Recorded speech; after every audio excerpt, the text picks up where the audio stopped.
Okay, what I want to talk to you about today is an ethics of artificial intelligence. That is my current main topic of work. And as you may know, I work at the Artificial Intelligence Lab of the University Medical Center at the Clinic for Neurosurgery. Yeah, and I had quite some time there. Ethics is a difficult and complicated field, and it's often not as simple as it often seems to be in the beginning. I had, some discussions with colleagues from other fields who I feel misunderstood a lot. For instance, the ICD-11 is the ICDs for International Classification for Diseases and Related Health Problems. It's just a database that describes medical conditions. And I got yelled at as being a sexist for mentioning that pregnancy is listed there. Oh man, first, I didn't make the ICD. And second, pregnancy is not listed as a disease, it's a medical condition. And yes, it is a medical condition. Just like being asleep, by the way, is a psychiatric condition. It's listed there too. It's not a disease. It's not meant to be a disease. It's definitely not sexist because, well, there's a whole field in medicine that deals mostly with pregnancy and related health issues. So there's a lot of misunderstanding there, and I really hope I can clear up some things by talking with you. Yeah, so this is about an ethics of artificial intelligence. It is a little bit medicine heavy, but whatever. So first of all, I'll do a little bit of working definitions as I have done in my last lecture. Be aware that these working definitions aren't definitive or maybe even universally accepted. They are just definitions that work for my argumentation. As I've told you before, there's often a problem in philosophical discussions that they devolve into discussions on the meaning of terms instead of the topic. Don't get me wrong, it's a good idea to discuss the meaning of words, but either you discuss the meaning of a word or you discuss a topic that contains that word. And for that, it is wise, in my opinion, to find working definitions and name them working definitions. And to be sure, if you want to discuss a certain topic or if you want to discuss terminology, that these are two different things and both are valid, but one should not devolve into another. And that is why I like working with working definitions. So what is ethics? There is no such thing as unethical. Does not exist. That word doesn't even make, that term even doesn't make sense. That everything is ethical because ethics is a theory, a philosophy, or even a science of morals and of moral acting and deciding and thinking. That's what an ethic is. And something can be amoral, but nothing can ever be unethical, because an ethical decision would be whether or not an action, for instance, is in adherence to certain morals or not. So just so you know, if somebody says that is unethical, you can be absolutely sure they have no idea about philosophy.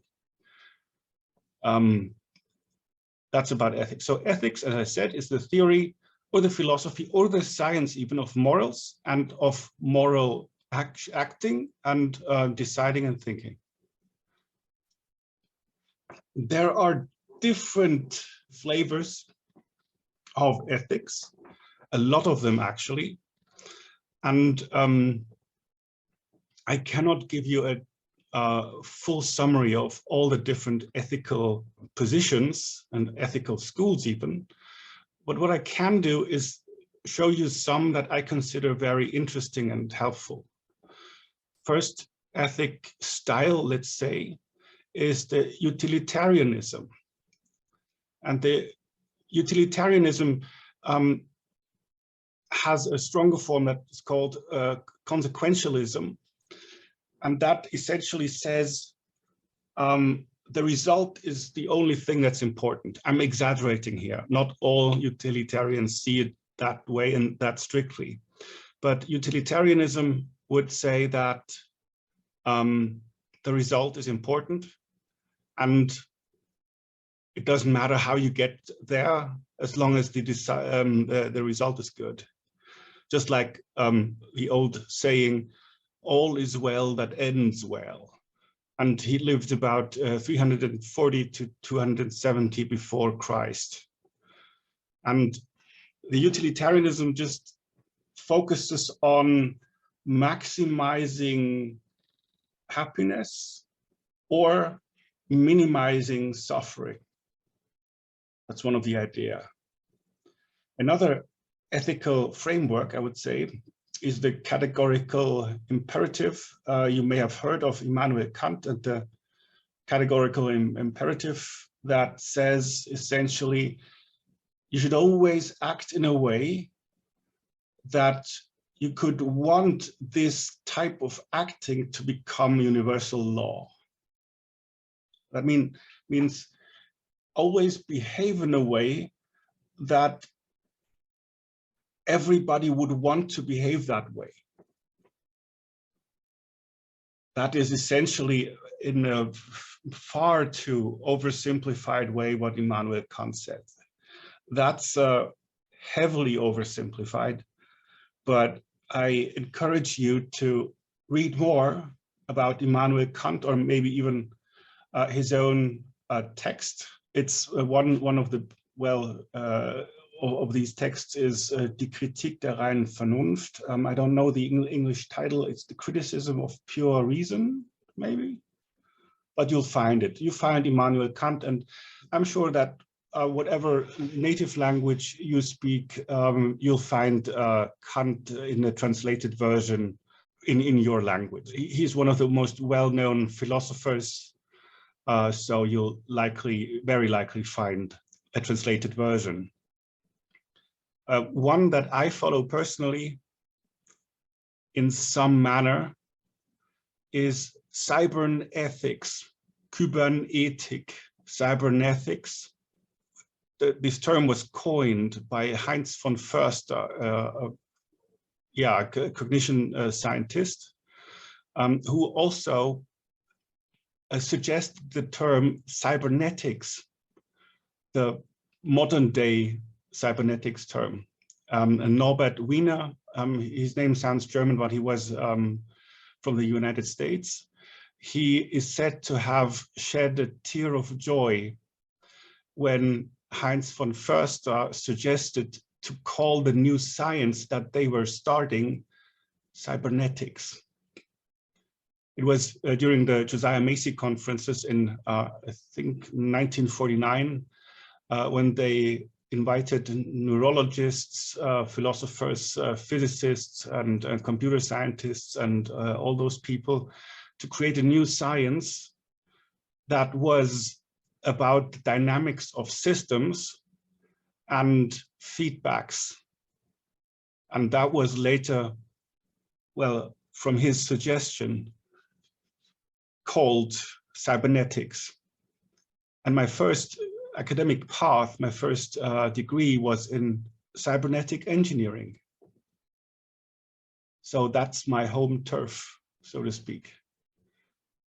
And it was a good choice for me to study that.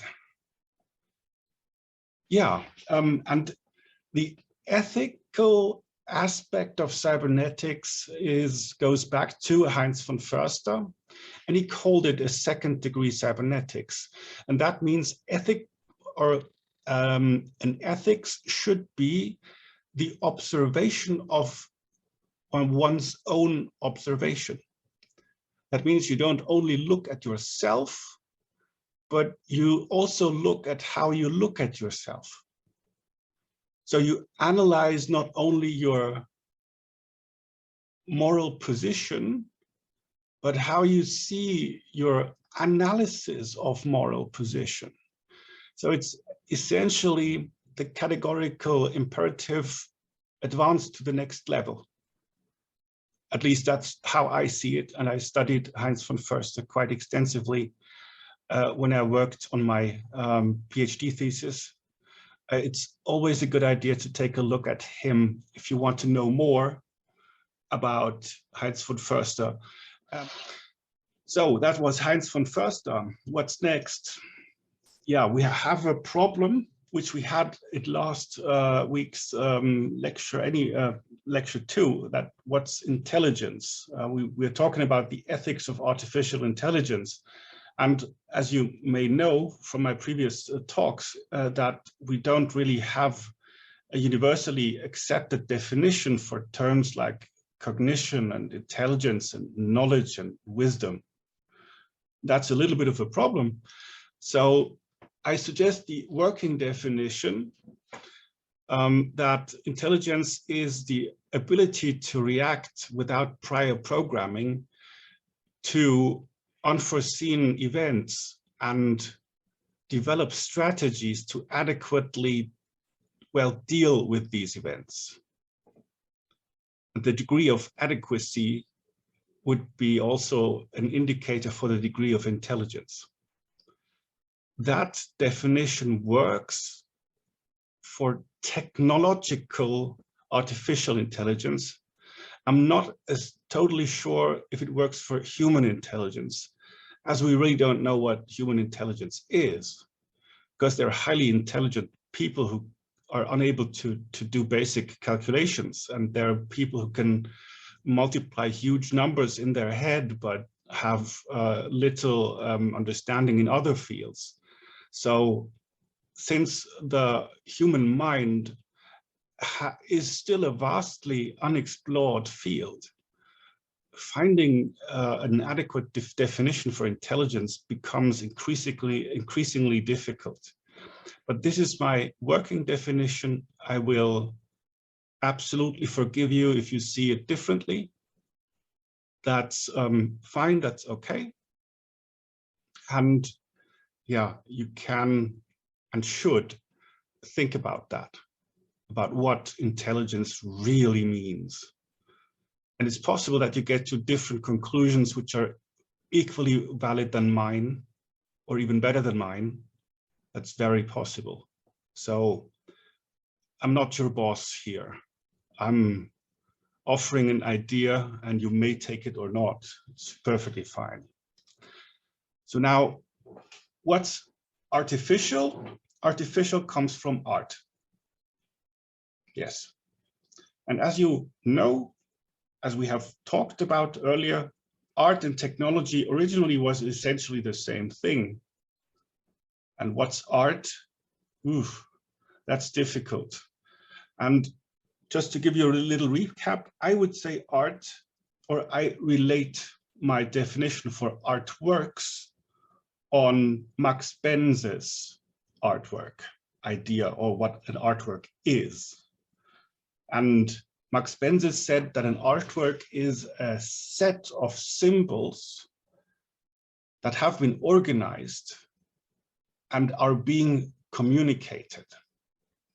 And the reason why I think this is the best definition for an artwork is that its description incorporates every kind of art that is known to me. It also answers the question whether or not the sheet music is a piece of art. I know I've talked to you about this before, but a little repetition never hurts, I would say. So it answers the question, what is the art work in a music piece? Is it the sheet music, the score, or is it the performance? And if you see an artwork as a set of symbols that are being communicated, yeah, well, both are artworks, two different artworks. The sheet music is a static artwork. The composer has organized tones and the symbols and the instructions in a way. So that's an artwork in itself. And the performance, the people, the orchestra or the band or whatever playing it is another type of artwork. It's a performative artwork. And if you love music as much as I do, you will very easily see that those are very different artworks. I love Karl Orff's Carmina Burana.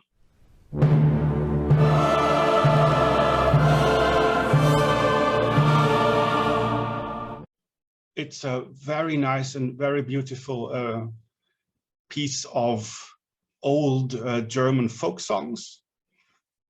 And it starts with this little creepy melody that I'm sure you've heard. And it's a really good piece of music. And I've seen performances of it and from different orchestras and with different conductors. And the experience of those were quite different every time. Because even if you have equally professional musicians and equally professional and great composers and conductors, you still have a totally different result often. And that's also why sometimes musicians are called interpreters. So art is a difficult and beautiful and interesting field. And that is how I would define art. Now, what's artificial intelligence? Well, I'm sure you know a lot of these examples that I'll give you now. So one, AI. When I say AI, I mean artificial intelligence, although I don't like abbreviations, but sometimes they make sense. So an artificial intelligence could be a chess program. It's a computer game, essentially, that lets you play against a simulated opponent. And depending on how good you are, you can win or lose. Today, well, chess has essentially been solved as in that a very powerful computer can essentially and quite likely beat most human players. And you may have heard in the 1990s around when IBM's Deep Blue computer defeated Garry Kasparov in chess matches. And from this situation, from this time on, I would say that was the end of it. Humans have been beaten by a computer.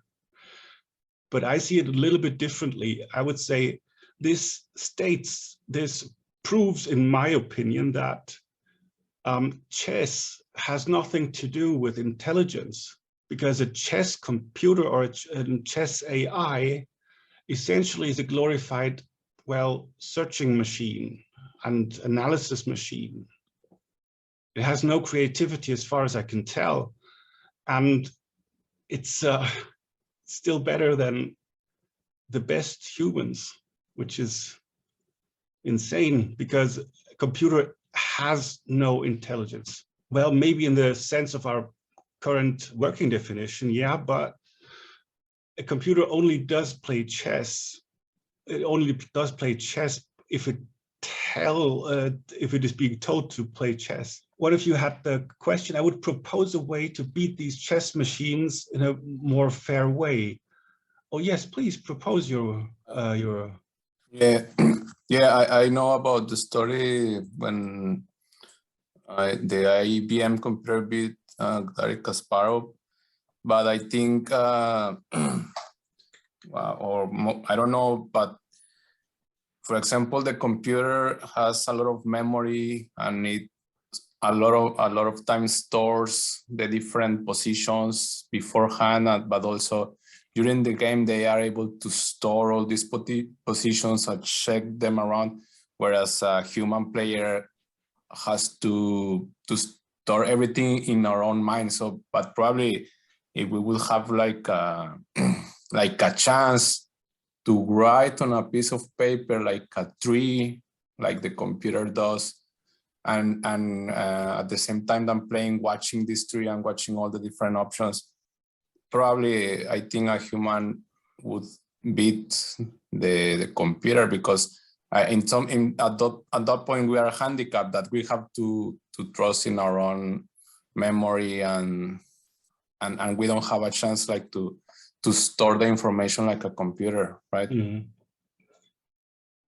Well, you are right. If a human would essentially recreate, because what you were describing is exactly how the chess or the chess engines known to me work. If a human would reproduce that, yes, a human could be as good or maybe even better than the computer. But remember that in most chess systems, there is a time limit. So, I mean, it depends on what kind of tournament it is. If a human has infinite time, yeah, I would agree. But if a human has limited time, no way. Because a computer can process millions of the potential situations, while a human, well, has to do that all in their brain. And the human brain is a marvelous thing, but one thing it is not good at, that's fast calculation. And that's the only thing a computer is good at, to be honest. But yeah, it's an interesting thought that you proposed. It's really good. And you say, yeah, we should use some aid to help us process the different positions that come into our mind. I agree too. Yes.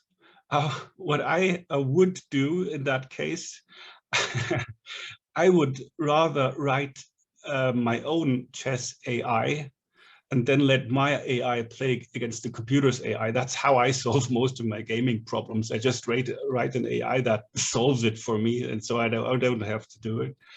But yeah. Did you want to say something more about it? No, it's just that I think it's very, very good example, and many professors use that example when starting with the artificial intelligence topics, like in the games, how they can beat humans. But from my perspective, I don't think,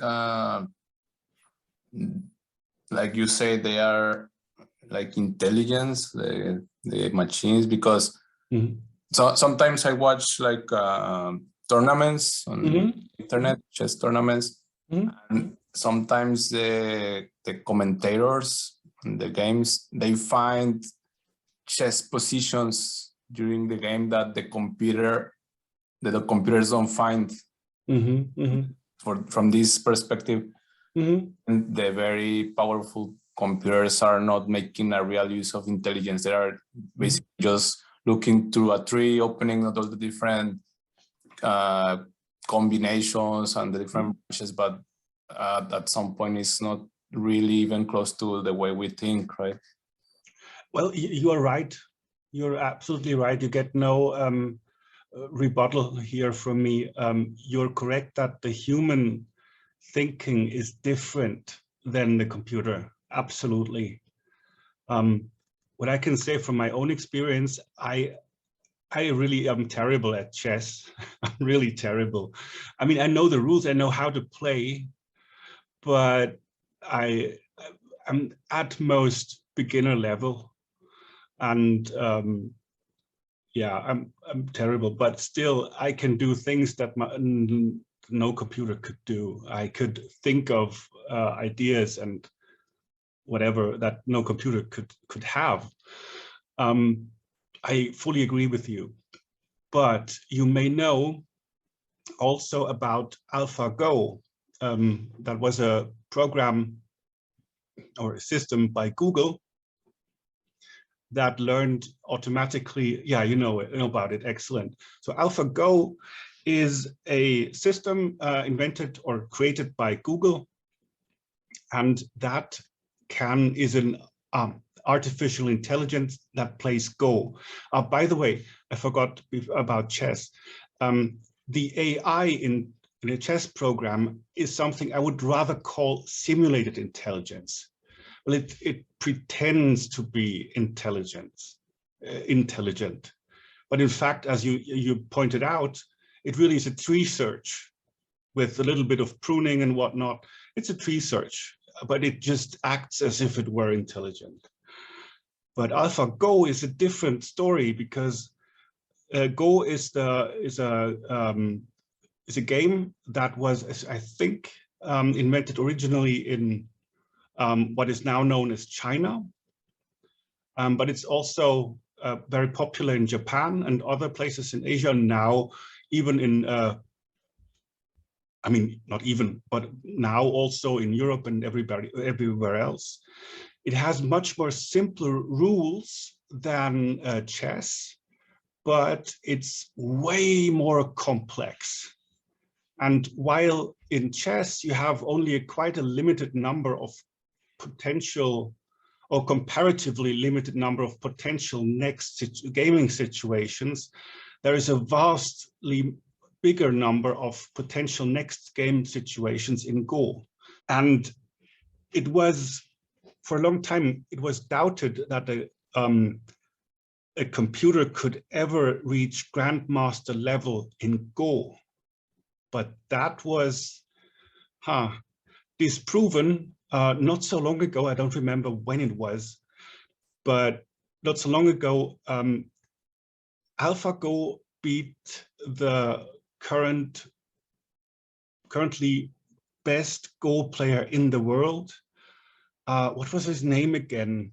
Lee Sedol. Lee Sedol, was it right? Yes. Yeah, Lee Sedol. Lee Sedol is, I think, Korean, from Korea. And he is still the best human Go player, but he was beaten, I think, 4-1 by AlphaGo. The poor man was really, really very sad after he had lost. But I would say, I mean, don't be, you're still the best human in the world.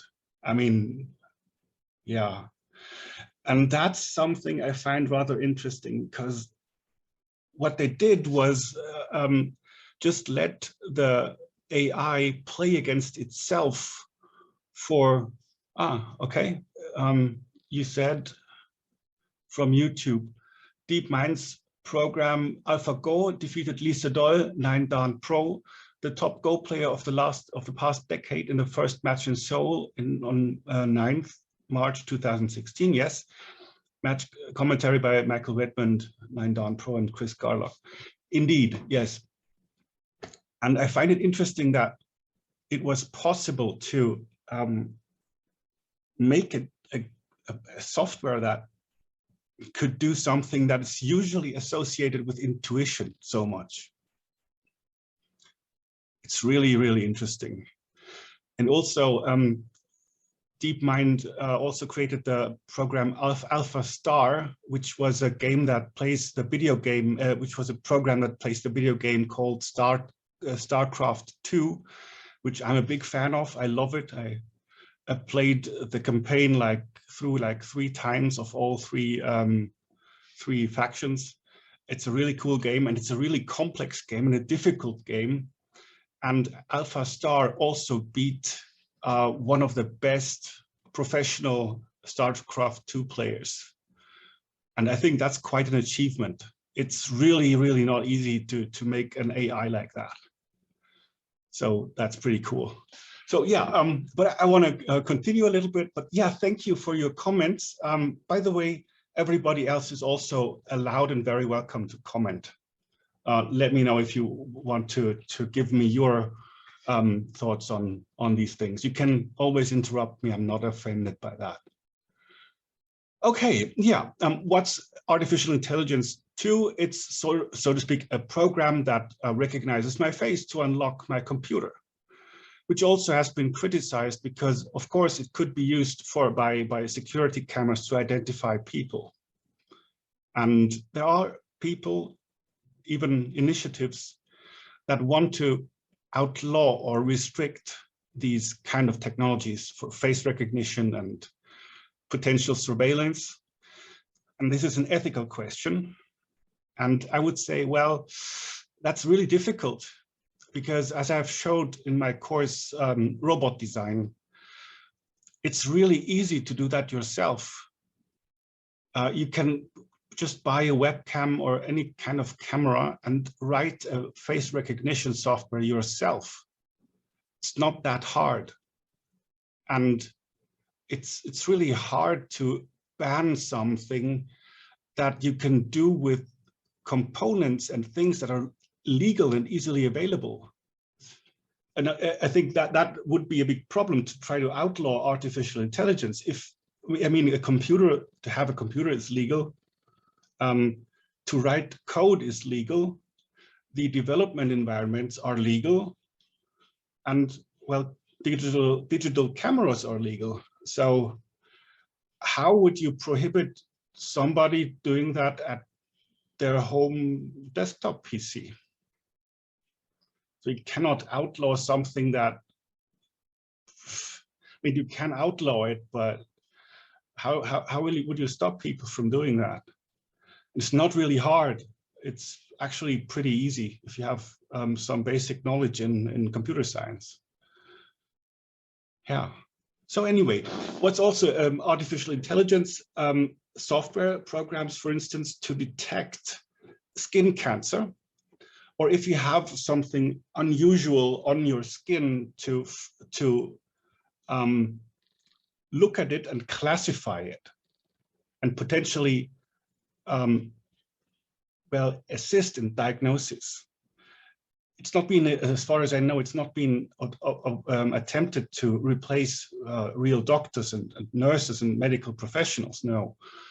But what is being attempted is to assist, for instance, in the diagnosis of skin cancer, or to find out if some irregularity and anomaly on your skin is cancer or something benign, because not every black spot is cancer. And also there are artificial intelligences that find errors in texts that are more advanced than just simple dictionaries. I have a program called Papyrus Author, which I'm using to write my novel, which I'm still working on. And it has a feature that even analyzes the style of how I write. It can use color to mark passages in the text that are highly advanced language, that are highly complex language. And it can also mark texts that are very simple. And that's a very useful tool to figure out whether or not what you're writing is adequate for your target audience. For instance, if you would write a book for children, you would in tendency try to have a more easily understandable language. I'm not trying to be condescending towards children. I'm just trying to say that if a book is for a child, you would need a different kind of language than if you write a book for an adult scientist. And there are AI projects that do that. And also an AI can be a system that, for instance, controls my cleaning robot. I have a cleaning robot who drives through my apartment and just does like a vacuum cleaning. And it has an auto map. It really can map its surroundings. It has a laser sensor. It creates a map of its surroundings and develops strategies to go through there most efficiently. That's really, really cool. And yeah, that's also an example for artificial intelligence.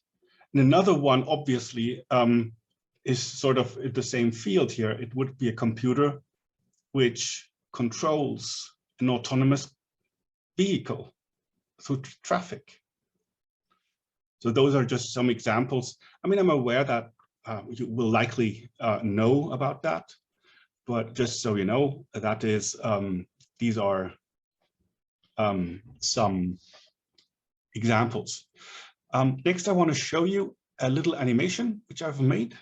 I have a little presentation here. It's in German, so I'll just explain it to you.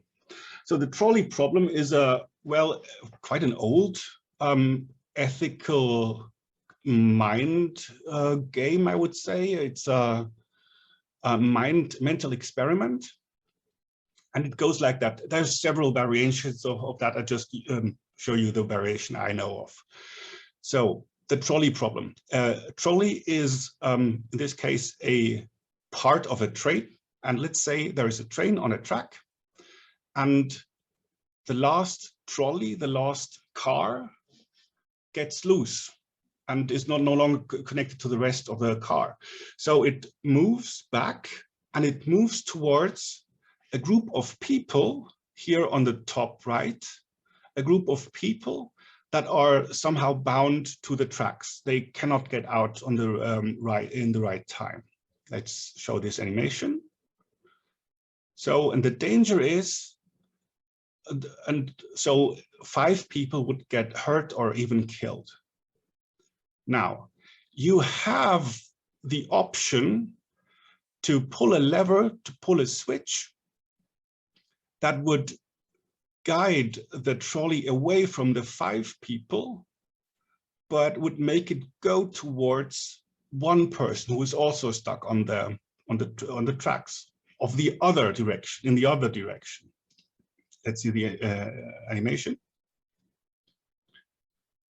So, sorry, it's a crude animation, but I think it does the job.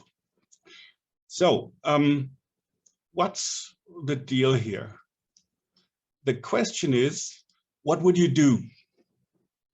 What would you do? Would you do nothing, which, well, gets 5 people hurt or even killed? Or would you do something to redirect the wagon, the trolley, and this would kill 1 person who was not in danger before, by the way? I'm just asking you, what would you say? Okay, one of you says, in the first case, you don't deliberately kill. In the second case, you save more lives, but deliberately kill 1. Yeah, what do you think? What seriously, that's a question. What would you do? What's your position on that? There's no right answer, by the way. Yeah, I think from my position, I will just go for saving more lives, but sometimes also in the society, they go like, oh, but this person could be a president and the other 5 people could be like normal people, or sometimes depending on the age, some people go to save the young people, some people go to save the old ones, and also depends on the country. Some people respects more the elderly, and so I think it's a lot of different answers depending also on your cultural background and experience. Mm-hmm. Yeah, that's one, of course, that's a thought. But let's say you don't know who that is. You don't know the 5 people on the one track, and you don't know who the 1 person on the other track is. You have no information on them. You just know they're people. And so you said you would save more lives. Okay, somebody else? Does somebody else want to say something? I mean, again, there's no wrong answer in this case. I'm not trying to test you. I'm seriously not. I would like to know what you think, and then I will tell you what I think. But my answer isn't the right one. It's one possible answer. What would you think?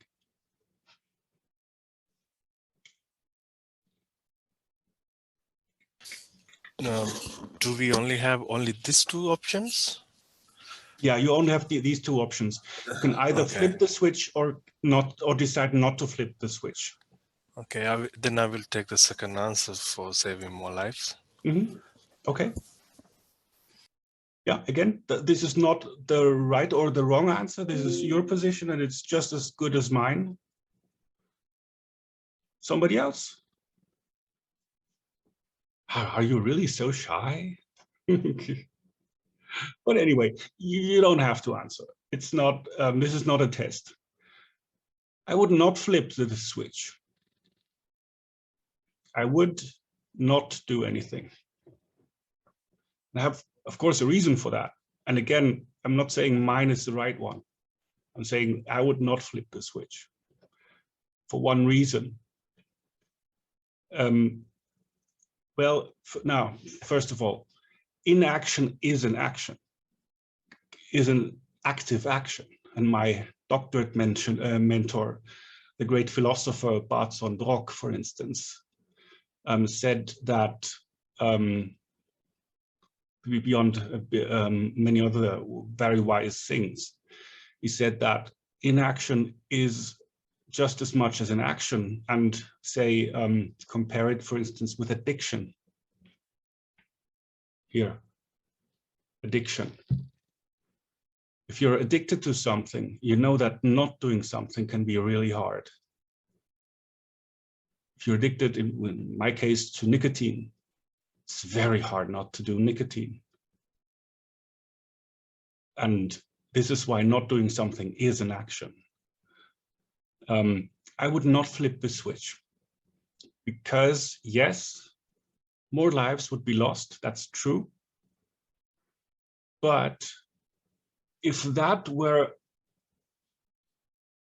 ethically okay to flip the switch, this would also mean that it would be okay to kill one human without them having done anything and harvest their organs and their blood to save lots of other people.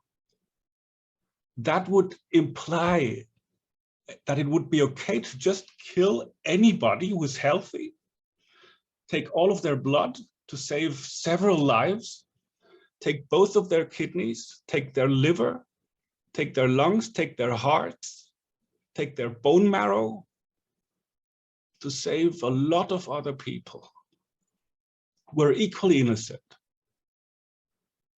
And that would imply that if flipping the switch would be okay, that would mean you could also just, you know, get killed because you have two healthy livers, healthy kidneys, a healthy liver, healthy blood, good heart, bone marrow, and so on. That would imply that. But again, this is my position. Your position is just as good as mine. Do you see what I mean? That's why ethics is hard. It's really hard. And when I started getting into ethics, I often thought, hey, well, that's obvious. I mean, save more lives, sure. What does that mean? And don't be embarrassed. Again, I didn't consider you wrong if you said flip the switch. It's just as good as mine. Really, I mean it. But then I thought, hey, come on. If you think it through, or if you think a little bit farther, man, it's not that easy, really. Or, yeah, but ethics is one. Ethics has one property, in my opinion. Ethics is not purely designed to find an answer. Ethics is designed to find the right questions. And that is the power of ethics, I would say. So yeah, next, yeah, oh, autonomous car. Yeah, I've been to several conferences on AI and ethics and so and whatnot. And often I get asked, what would an autonomous car do in the case of a trolley problem? What would it do? My answer is, you have a driver's license, don't you? You're qualified to drive, right? That means you went to driving school. I did it twice. First I got the driver's license for a car, and then many years later I got another license for riding a heavy motorbike. So it's a little bit more recent for me. So what did your driving school tell you what you should do in the case of a trolley problem? Like if you drive towards a group of people, and who do you hit if you try to avoid hitting somebody? So what did your driving school tell you? They didn't tell you anything about that, at least not me. They didn't say who you should hit, no. What they taught me in driving school was you always must drive in a way so that such situations can never happen. That's what they have taught me. And they're right. And we know that unfortunately that this doesn't always work out. I mean, there are traffic accidents. In every nation, really, there are traffic accidents. And I'm pretty sure that it doesn't really matter what nation you are from. They always say the same thing to driving students. Always drive in a way that you will never have a situation that, leads to an accident. Oh, our colleague is back. Wait a second, I'll let her in. Great. Okay, so we know this is a utopian idea. It really doesn't work that way in the end, but that's how an autonomous car is being taught. You know, an autonomous car, or the AI that's controlling it, has the directive to never get into a situation where that happens. And I'm sure this will not always work out, but I am sure that the risk of something like that happening is lower. Keep in mind that some systems in some autonomous cars have sensors that can look through concrete walls. They can see pedestrians and detect pedestrians and bicyclists and other cars through walls. They can also talk to each other and warn each other. So the car has more information on what's going on than a human driver has. So I am convinced that an autonomous car would be a traffic that has predominantly autonomous cars would be much less deadly and lethal than currently our, manual driving system is. A human sometimes can be just tired. I mean, you're not allowed to drive drunk, and for good reason. You're not allowed to, actually, you're not even allowed to drive when you're depressed or just sick or is tired. People do it, of course, and I don't even blame them, but it's dangerous. An autonomous car will never be tired or distracted or depressed or angry or under the influence of drugs or drunk. It will know what lurks behind the next corner. It'll be informed by its other people or other entities in the streets. The other entities will say, careful, there's a group of children. Careful, there are a lot of bicyclists. Careful, there's a construction site. Avoid this and that. So an autonomous car, in the case of a trolley problem, would do everything it can that it doesn't come to it.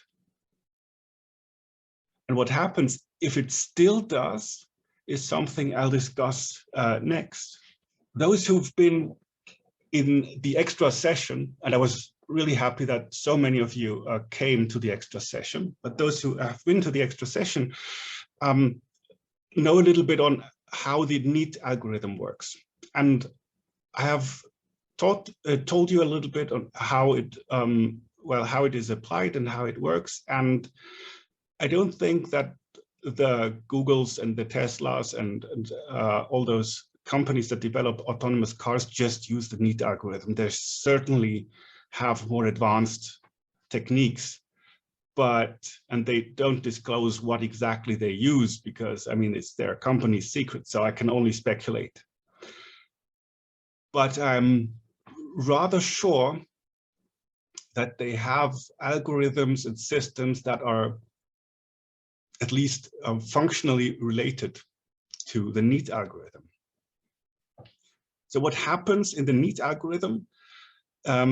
First, you have a baby AI that has inputs and outputs and gets feedback on how well it performs. The baby AI first will be brought into a simulation.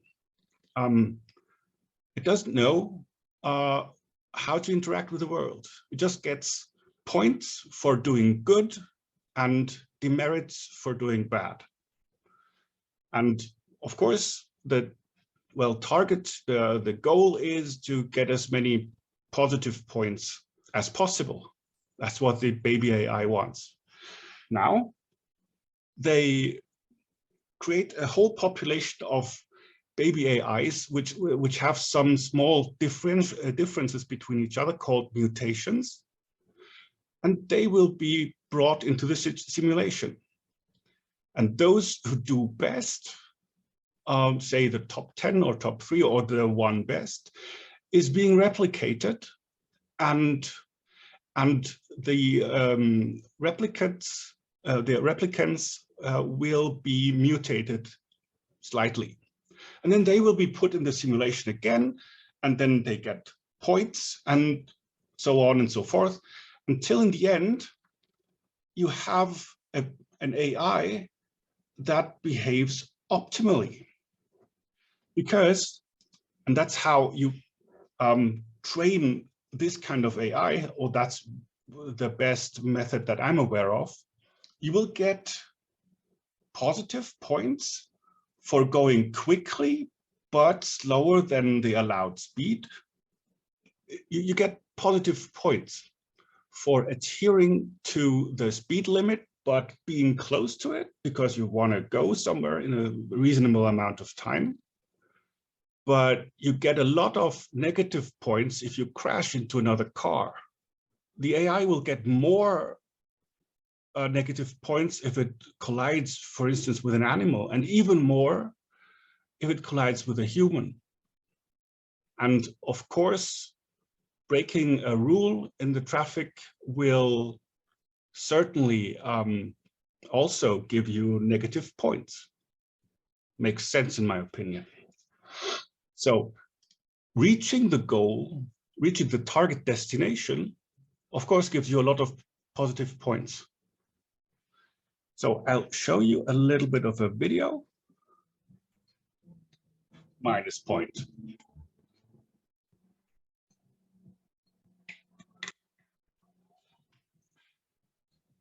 Minus point for not going in the right direction and doing nonsense. Minus points, minus points.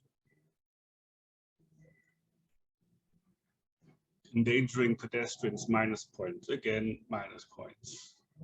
So this baby AI sucks.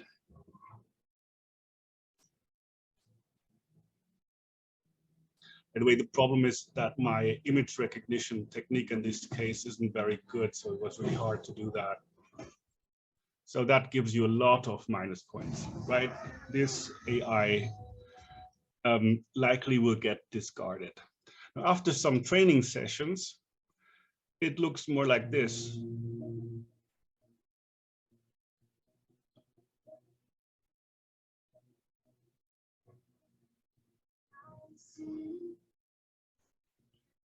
It goes slowly, but it moves. Recognizes the pedestrians that might go in the streets.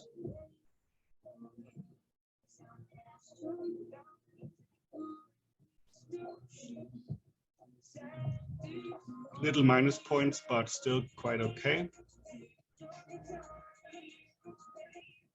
It moves towards the yellow spot.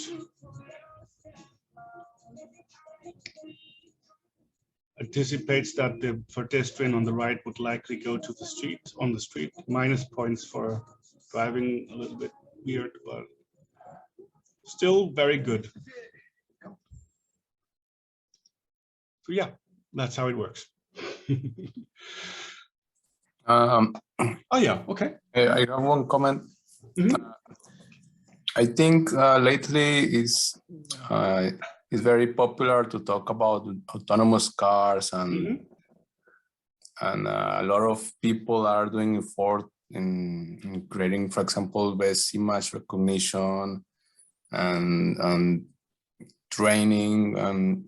But how is the development, for example, in smart cities? You know that smart cities are usually, I don't know, probably they foster less usage of own cars and more public transport, and also the design of the cities in some way that you spend less time commuting, maybe going to school or to work, and the houses are in a specific place.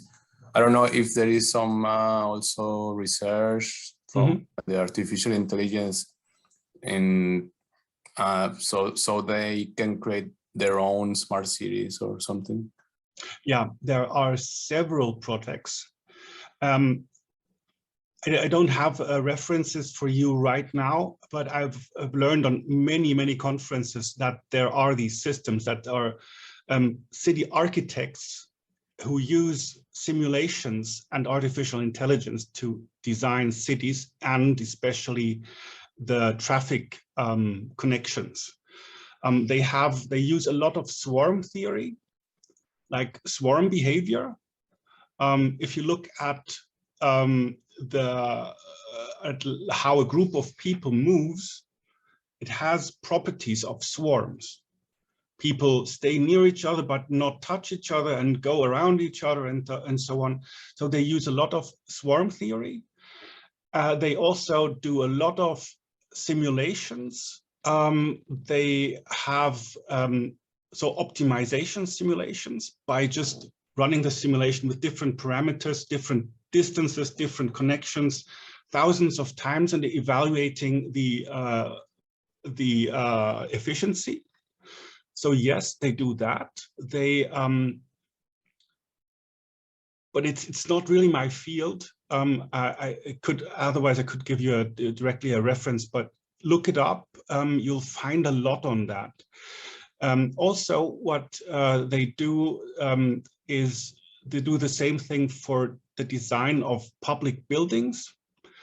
You may have heard some years ago, there was a terrible fire in a, I think English and London discotheque. There was like some of the sound equipment caught fire and the discotheque caught fire. A lot of people died.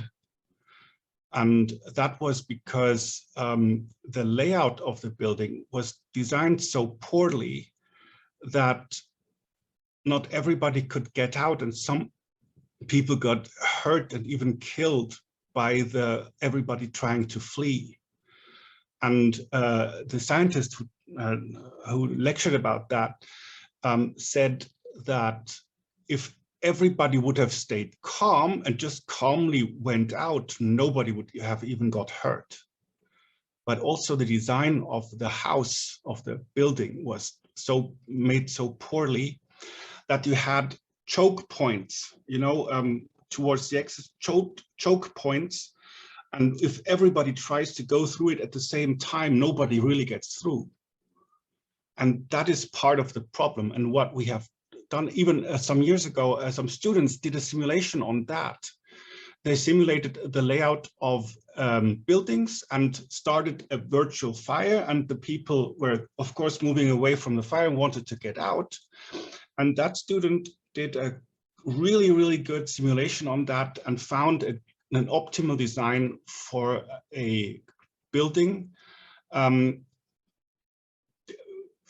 for optimal safety design for a building. Let's put it like that.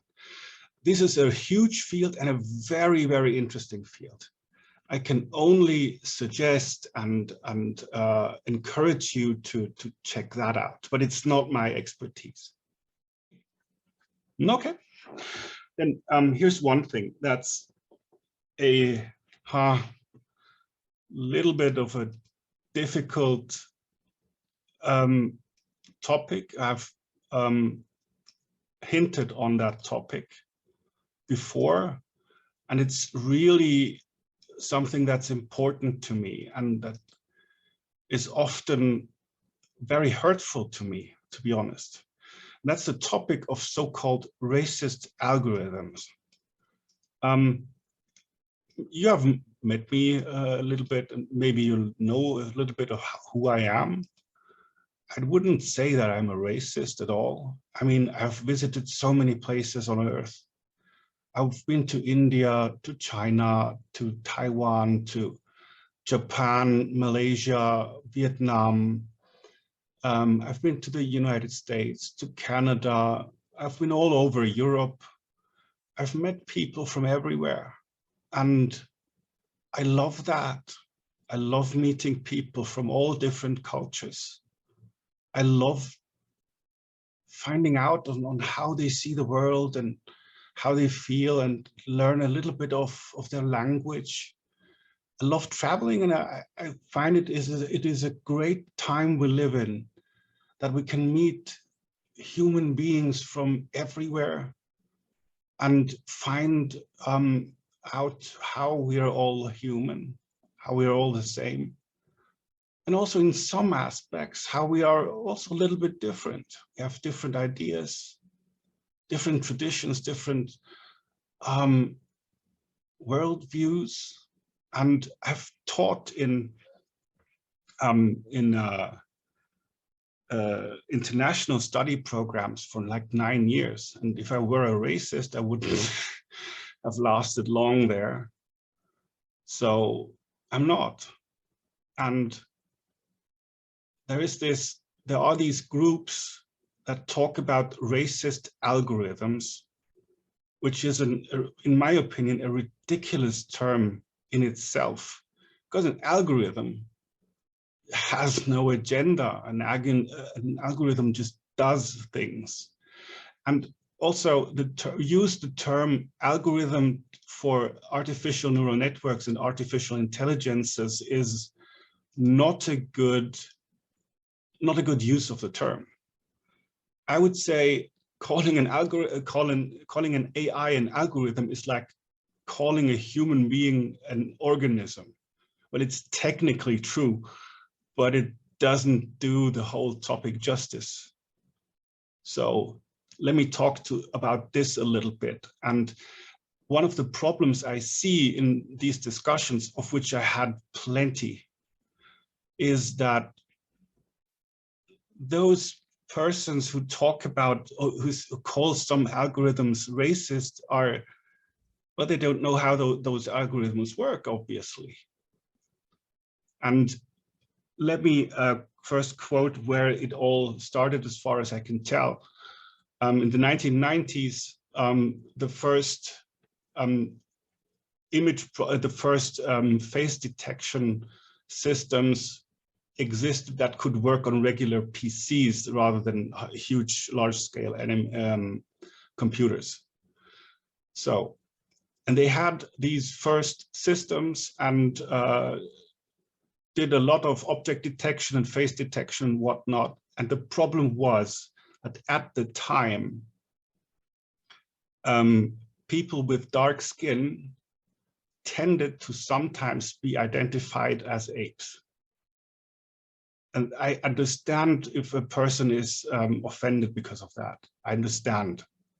It's totally okay, because come on, we're all human. We're all equal. And I have no doubt about that. And no, nobody is an ape. Now, this was a fact that happened, but it was not based, as far as I can tell, or I would say I'm pretty sure, was not based on racist ideas. No, it wasn't. The reason why these errors happened was that, well, it was manifold. It was purely technological nature. And I'm absolutely sure about that. Let me give you another example. I was at actually at the MathWorks conference, where one of the speakers talked about the problems they had making MATLAB or image detection distinguish between dogs and wolves. I'm not able to do that because, well, I don't know many things about dogs and wolves. And a wolf, well, could look like a dog and a dog like a wolf, and they have, I think, common ancestry. So it's hard for me even. And it's more difficult for a computer to distinguish between a wolf and a dog. And now if you look at humans, well, humans, no matter what color they are, well, anatomically, we look very similar, and everybody, even including white people, anatomically look like apes. We have 2 legs, a body, 2 arms, and a head. So yeah, we look similar. And that is part of the reason why these errors happened. And also, humans have, well, facial expressions. You can look at me and see my emotions and do all the things. And that's the same for apes. So humans and apes look very similar to a computer. I mean, I would never mistake a human for an ape. It's ridiculous. I would never mistake that. But a computer might. So that is one of the reasons. Another reason is another technical problem. What's physically a dark color? What is that physically? Well, a dark color is something, is a surface that has a dark color, absorbs more light and reflects less light. That's the physical property of anything that has a dark color. So what do cameras like most? Light. So if an object like my teacup here, it's black, and yeah, if I use my image detection on that, it doesn't work so well. And that's another reason why these mistakes, these technical errors happen. And I can assure you, nobody in our field at least, tries to diminish the value of human beings. So please keep that in mind. There's another thing. I've talked about cancer detection on the skin.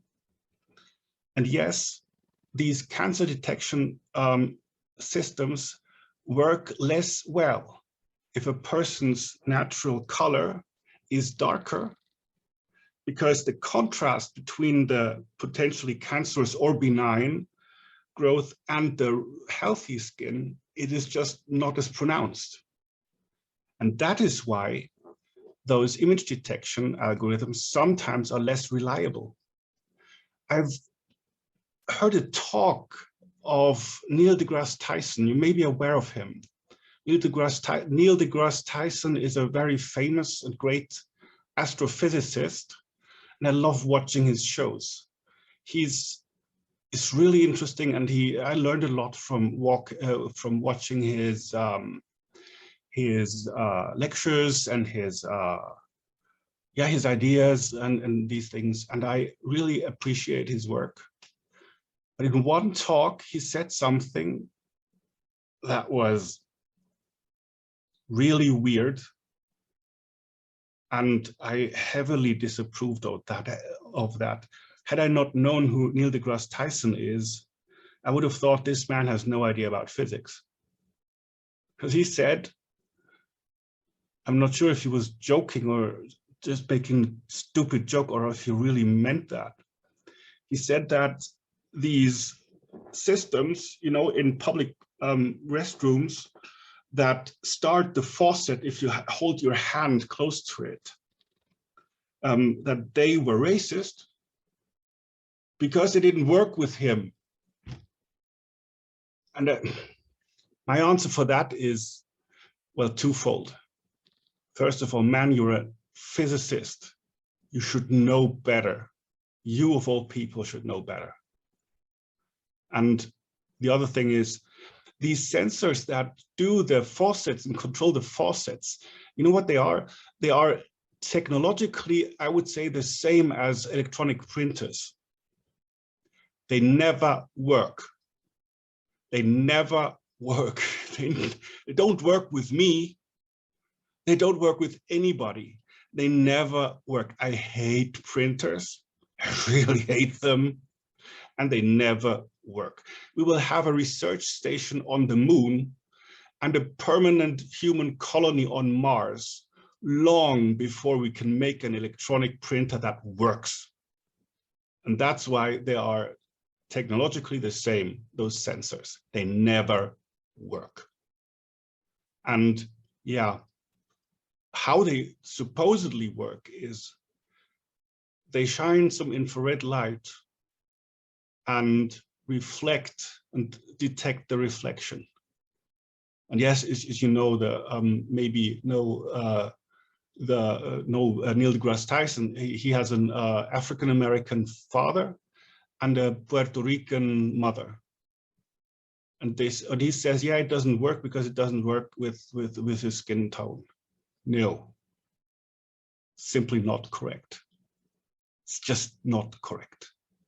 And that is something that I consider very hurtful because I see myself as a very, very open person.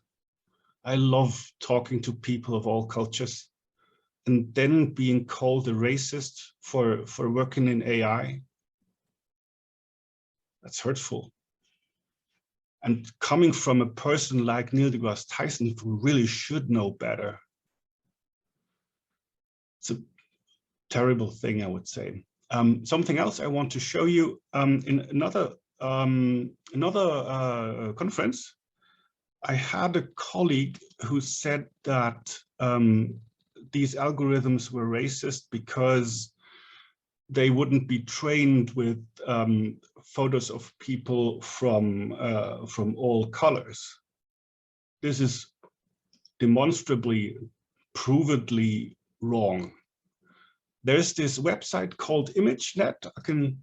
There are some tutorials where you can learn to, here's the link, where you can learn to download the images. It's a bit complicated, but you can do it for yourself. And if somebody tells you that these image face detection algorithms were only trained with white people, it's absolutely wrong. And I can show you a picture. So here it is. This is just a picture I grabbed from that website, and you can test it for yourself. They have pictures of people of really all regions of the world. So this accusation is wrong. And it's really important for me to say something about these accusations because they are just not correct. So if you don't believe me, or if you meet somebody who doesn't believe that, now you know, show them the website, they should check it for themselves. These things are just not correct. Okay, thank you for listening, by the way. It's important for me to talk about these things. There's another thing that is being debated, and rightly so, today. That's called racial profiling with police work. It's a big discussion today in all over the world, as far as I can tell. And one thing I want to talk to you about is the Institute for das Institut für musterbasierte Prognosetechnik. So it's the German institute. It's the Institute for pattern-based prognostics. I'll give you the link here. I think they also have an English version of the website. What they have created was a system called pre-COBS. Maybe you've seen the film with Tom Cruise, Minority Report.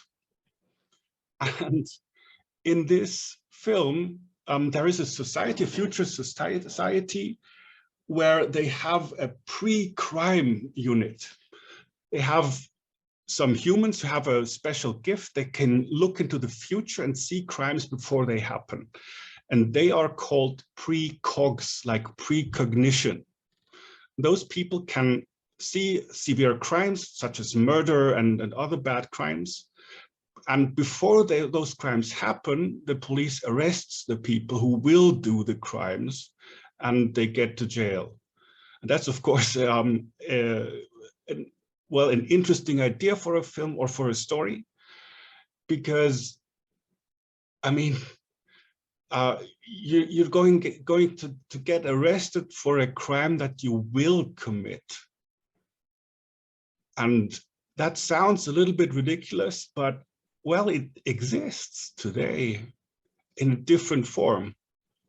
And the Institute for Pattern-Based Prognostics has developed a system which they called pre-COBS with a B, not with a G. Pre-COGS are in Minority Report, and pre-COBS is the system they developed. And what they did is they used criminal statistics that were available to the police and made predictions on where crimes such as breaking and entering will happen.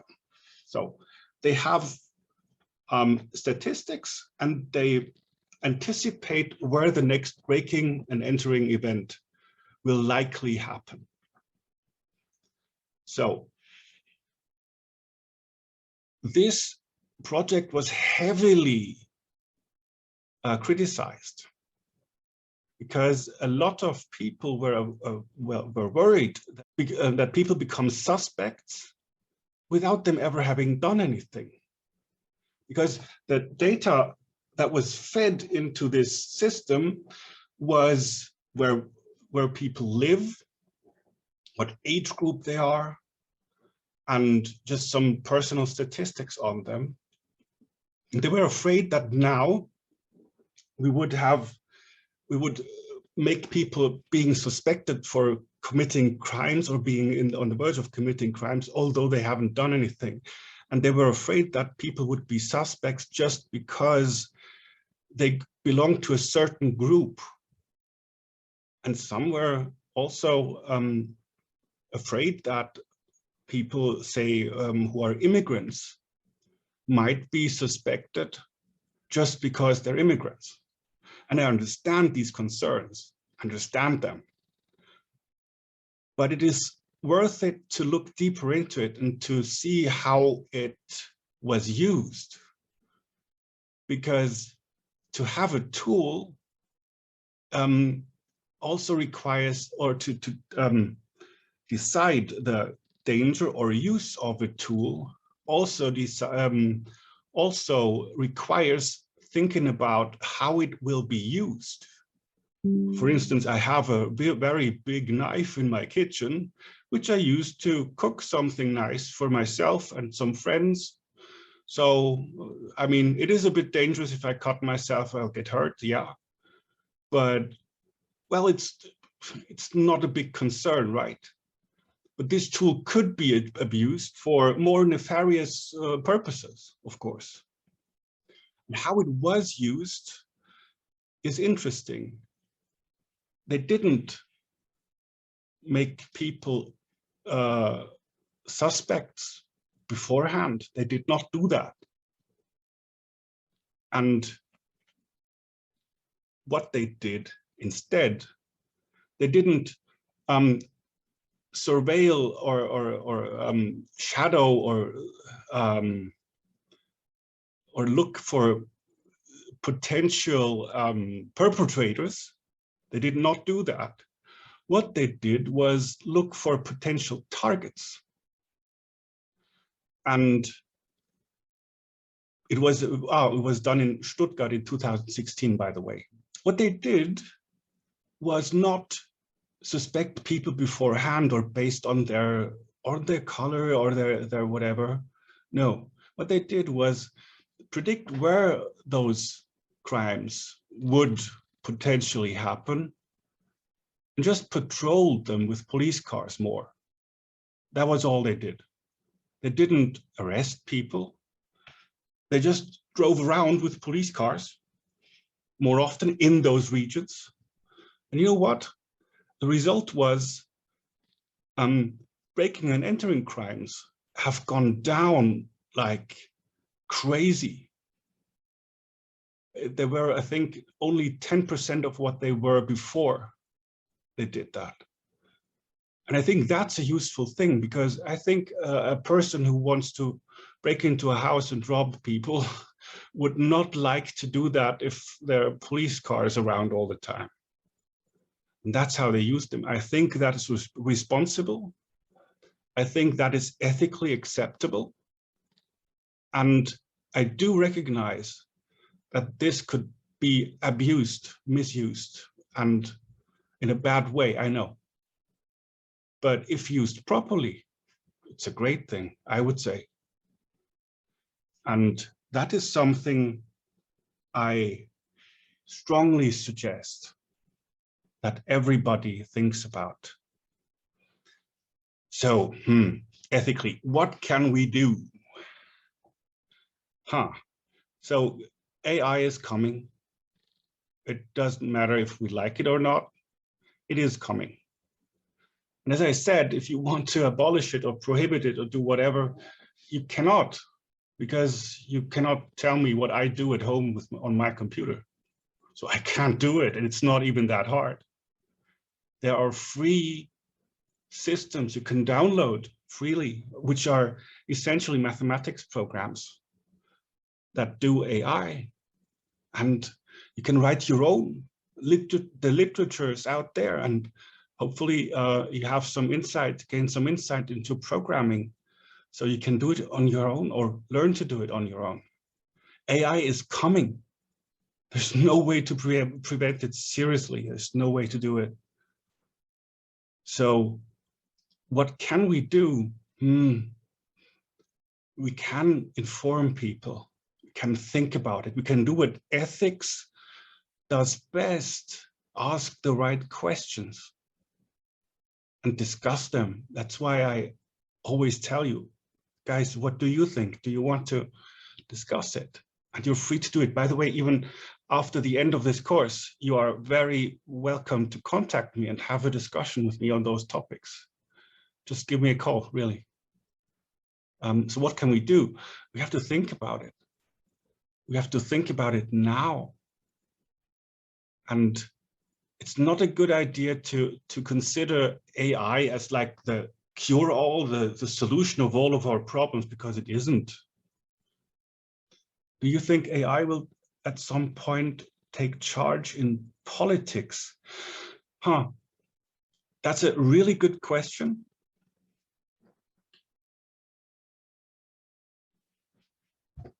I don't know. I don't know. I honestly do not. If it realistically will, I've told you about a novel that I'm writing. There it does. But, or would I like to? I think that AI can be of great assistance, such as, well, in finding or in predicting the results of the consequences of decisions. And maybe we can use AI to anticipate or try to predict the results of the consequences of things. For instance, in economical, political decisions, what doing something really has as a consequence. And there are examples for that. For instance, I often heavily oppose ideas to just more taxes for the rich. And the reason for that is very simple. First of all, in Germany, the maximum tax rate is 45%. So a rich person who makes €1 million a year pays 450,000 euros in taxes. And often I get the argument, yeah, but they evade taxes. So, well, that's illegal. And people get caught and people go to jail for that.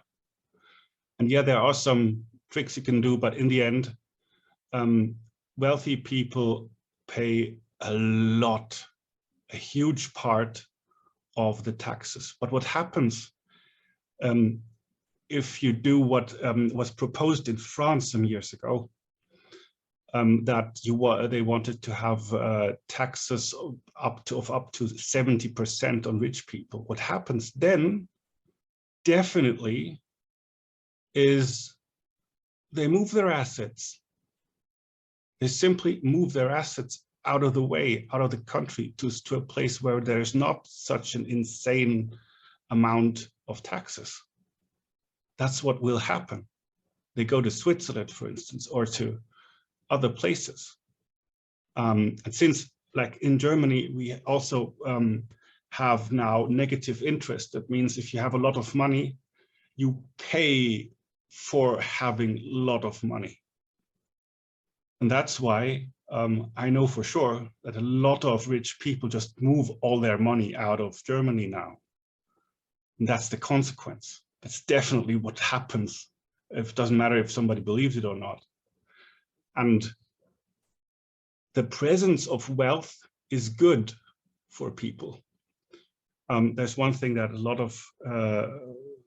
of people I discuss with don't seem to understand. If somebody like has 100 million euros, that doesn't mean they have 100 million euros.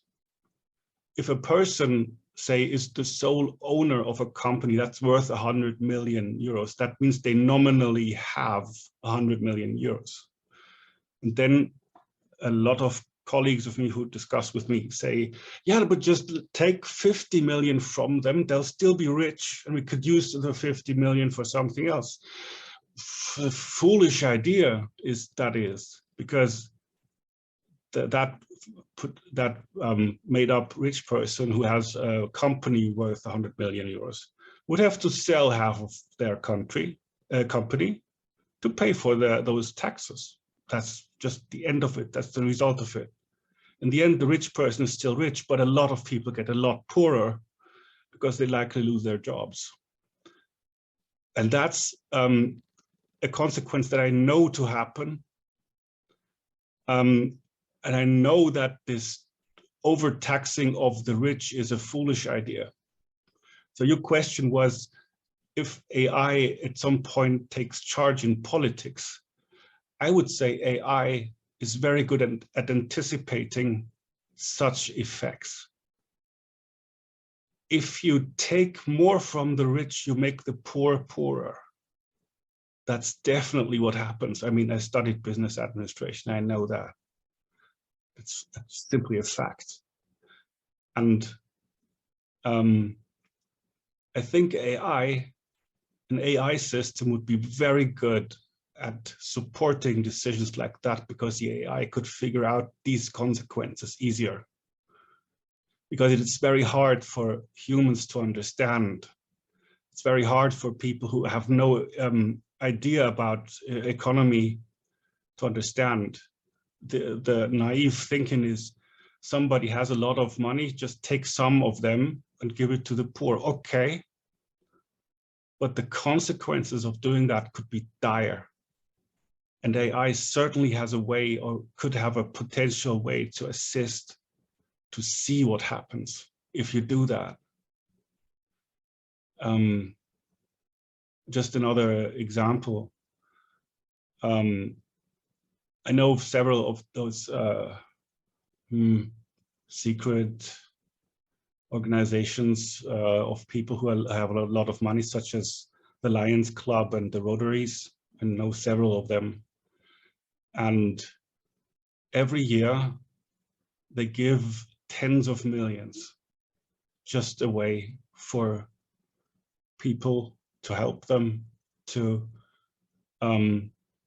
like some year ago, one of those groups paid, I think, 20 million euros to a Romani village in Romania, not Romanian, so Romani people, because they had a library which had burned down, and a lot of, not all of the 20 millions, they collected 20 millions. A lot of it went to that Romani village where it was used to rebuild their library. And they do this every year, sometimes several times a year. And these things would immediately stop if there would be 70% taxes on the so-called rich. And AI would, I think, be very good in anticipating that. Yeah, do you have other comments? You're really free to, and by the way, you don't have to agree with me. I'm not your boss, right? You don't have to agree with me. If you disagree, tell me, let's talk about it. You're really welcome to do that. Any questions, comments? No? So in the end, artificial intelligence can help us very much to research diseases, to diagnose them better and more reliably. It can definitely optimize traffic and minimize the needed energy. AI will have a massive, and I would say positive impact on the world if used properly. And we don't even know its full potential yet. However, it also has dangers. There is this danger of so-called racial profiling. I'm not saying this doesn't exist. It is a potential danger, yeah. And also, some are worried about the dehumanization of technology. It is not my worry, but a lot of people have this worry. So an ethics of artificial intelligence cannot prevent the inevitable, but what it must do is educate people and tell them or help them to understand what's behind it. An ethics of AI also wants the human element in the technological. And an ethics of AI also wants to observe itself and adhere to principles that help the world be well. And an ethics of AI is an ethics of people, and it is made by people and must be, at the end of the day, made for people.